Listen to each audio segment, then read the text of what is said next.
अब देखो next theorem की स्टेटमेंट क्या है। इधर पेंसिल से लिखा हुआ है तो आपको शायद साफ ना दिखे, तो मैं लिख देती हूँ। देखो नेक्स्ट थ्योरम में हमें क्या दिखाना है। देखो हमने एक थ्योरम में प्रूफ किया था कि आर एन की जो वैल्यू होगी वो H N upon K N के इक्वल होगी।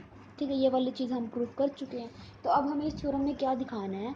The value of R N defined by R N is equals to H N upon K N satisfy the infinite chain of inequalities. मतलब जो ये are N की हम अगर sequence बनाए तो वो किस इनइक्वालिटी को सेटिस्फाई करे कि R naught is less than R two is less than R four up to is less than R seven R five R three and R one. अब देखो इसका मतलब क्या दिख रहा है कि जो ये देखो E1 वाली है, ठीक है ना, ये E1 वाली है 0 2 4 6 8, ये E1 वाली टर्म्स है, ये क्या होगी, इंक्रीज होती जा रही है ना।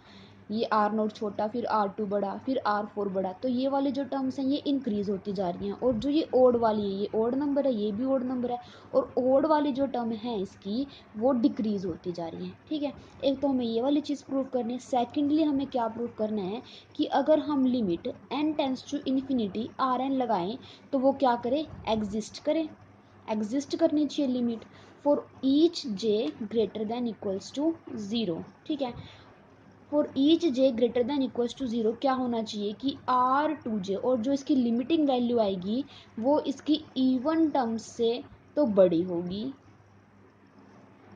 और ओड वाली टर्म से छोटी होगी।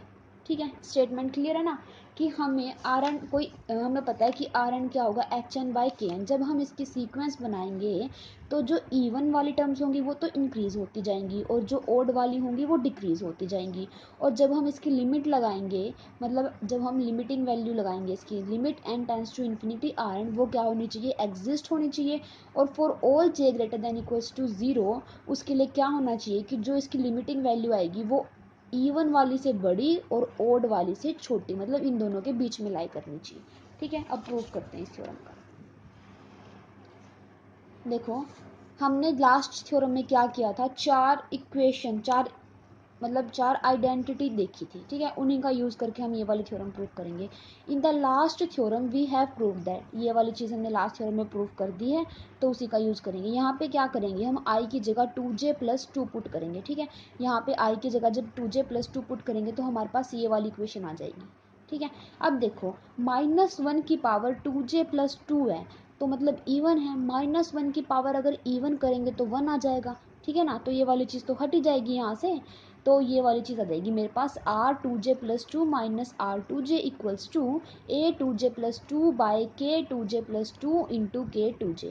अब देखो मेरे को पता है जो K हैं वे भी सारे पॉजिटिव हैं और AI भी सारे के सारे क्या हैं, पॉजिटिव हैं, तो ये वाली टर्म भी पक्का क्या होगी, पॉजिटिव होगी।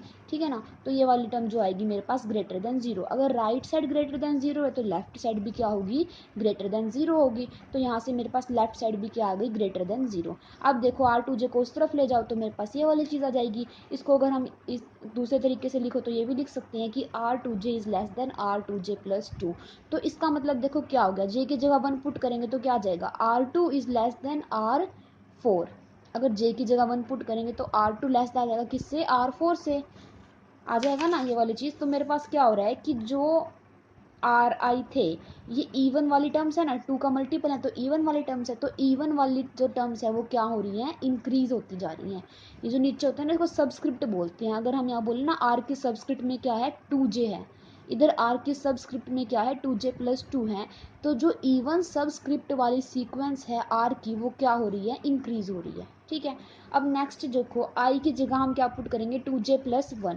इसी इक्वेशन के अंदर हमने आई की जगह क्या पुट कर दिया, 2j+1, क्योंकि हमने यहाँ पे इवन का तो देख लिया क्या बिहेवियर है, पर ओड का भी देखना है। ओड वाली हमें क्या दिखानी है, डिक्रीजिंग दिखानी है। ठीक है, अब हमने आई की जगह 2j+1 पुट किया तो मेरे पास इस इक्वेशन के अंदर पुट किया हमने, ये जो पीछे वाली थ्योरम से ली थी, यहाँ इसके अंदर हमने आई की जगह क्या पुट कर दिया, 2j+1, तो हमारे पास ये वाली चीज़ आ जाएगी। ठीक है, अब देखो यहाँ पे -1 की पावर 2j+1 है तो -1 की पावर सम ओड नंबर, अगर -1 की पावर ओड नंबर है तो ये क्या बन जाएगा, -1, तो ये कोई भी पॉजिटिव नंबर, ये इधर वाला इतना पॉजिटिव नंबर है, उसकी अगर -1 से मल्टीप्लाई करेंगे तो नेगेटिव नंबर आएगा, तो विच इज़ लेस देन 0। अगर राइट साइड लेस देन 0 है तो लेफ्ट साइड भी क्या होगी, लेस देन 0 होगी।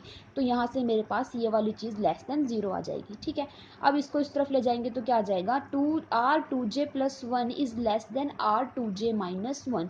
अब देखो यहाँ से ये वाली चीज़ क्या बन रही है, मतलब ओड वाली टर्म मेरी क्या बन गई, डिक्रीजिंग बन गई ना। क्यों बन गई डिक्रीजिंग, देखो जब j की जगह हम यहाँ 1 पुट करते हैं तो मेरे पास क्या आता है, R3 is less then R1। j की जगह 2 पुट करेंगे तो R5 is less then R3।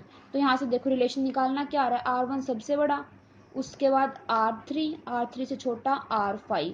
तो ये वाली चीज़ क्या डिक्रीज हो रही है ना, R1 बड़ा, फिर R3, फिर R5, इस तरीके से चलती जाएंगी। तो मेरे पास जो R के अगर सबस्क्रिप्ट में ओड नंबर है तो वो जो सीक्वेंस आएगी वो कैसी आ रही है, डिक्रीजिंग आ रही है। ये चीज़ हमें प्रूफ करनी थी इस थ्योरम के अंदर। ठीक है, एक चीज़ ये और एक चीज़ ये। अब इसके बाद देखो क्या है, ऑल्सो वी हैव, ये वाली इक्वालिटी भी हमने क्या किया था, पीछे वाली थ्योरम में प्रूफ किया था। इसके अंदर अब हमने क्या पुट कर दिया, आई की जगह 2j पुट कर दिया, तो ये वाली चीज़ आ जाएगी मेरे पास। अब -1 की पावर 2j - 1 एक ओड नंबर है तो मतलब -1 आ जाएगा। तो ये वाली चीज़ भी क्या होगी, लेस देन 0 होगी, क्योंकि नीचे वाले नंबर पॉजिटिव, और पॉजिटिव नंबर के जब हम -1 से मल्टीप्लाई करेंगे तो वो नेगेटिव आएगा, तो विच इज़ लेस देन 0। तो यहाँ से R2j की वैल्यू क्या आ जाएगी, लेस देन R2j - 1। ठीक है, दस वी हैव, तो हमने क्या शो कर दिया, देखो यहाँ से क्या आ गया कि जो ओड वाली टर्म है वो कैसी जा रही है, डिक्रीजिंग जा रही है, और यहाँ से मेरे पास क्या आ गया, जो इवन वाली टर्म है वो सीक्वेंस कैसे जा रही है, इंक्रीजिंग जा रही है। और यही चीज़ हमें प्रूव करनी थी। Thus we have Rn with even subscript form an increasing sequence and those with odd subscript, जिसकी ओड सबस्क्रिप्ट है तो वो क्या फॉर्म कर रही है मेरे पास, डिक्रीजिंग सीक्वेंस। इसके अंदर जे की वैल्यू पुट करके देख लो ना, 0 1 2 3 4। ठीक है, इसी तरीके से यहाँ फर्स्ट इक्वेशन में पुट करके देख लो, ये इंक्रीजिंग सीक्वेंस फॉर्म करेंगी और जो नीचे वाली क्या करेगी, फॉर्म डिक्रीजिंग सीक्वेंस फॉर्म करेगी। ठीक है, उसके बाद हमें एक चीज़ और प्रूफ करनी है। ये तो हमने प्रूफ कर दिया कि वो इंक्रीजिंग हो वो डिक्रीजिंग हो। अब यहाँ से मुझे ना एक चीज़ और दिख रही है इसकी स्टेटमेंट में, क्या दिख रही है कि जो ये ओड वाली टर्म्स है ना, सॉरी इवन वाली टर्म्स है, वो ऑलवेज लेस है किससे, ओड वाली टर्म से लेस है ना। देखो ये तो इवन वाली टर्म्स थी, ये लेस किससे है, ओड वाली टर्म से। तो इसको किस तरीके से करेंगे, अब मुझे ये वाली चीज़ भी तो प्रूफ करनी है ना कि जो इवन वाली टर्म है, मतलब R2n जो इवन वाली टर्म है वो ऑलवेज लेस होगी किससे, ओड वाली टर्म से। फर्स्ट देखो हमने मान लिया if n is equals to j, अगर n की वैल्यू किसके इक्वल है, j के इक्वल है, then we need to check whether कि ये वाली चीज़ होल्ड हो रही है या नहीं हो रही है। हमने ये वाली चीज़ प्रूव करनी है ना। तो अगर n की वैल्यू अगर j के इक्वल है तो हमें ये वाली चीज़ चेक करनी है। अब देखो फोर्थ इक्वेशन मेरे पास कौन सी है, सॉरी थर्ड इक्वेशन ये वाली चीज़ है। अब यहाँ पे अगर हम j की जगह क्या पुट कर दें, n पुट कर दें तो क्या आ जाएगा,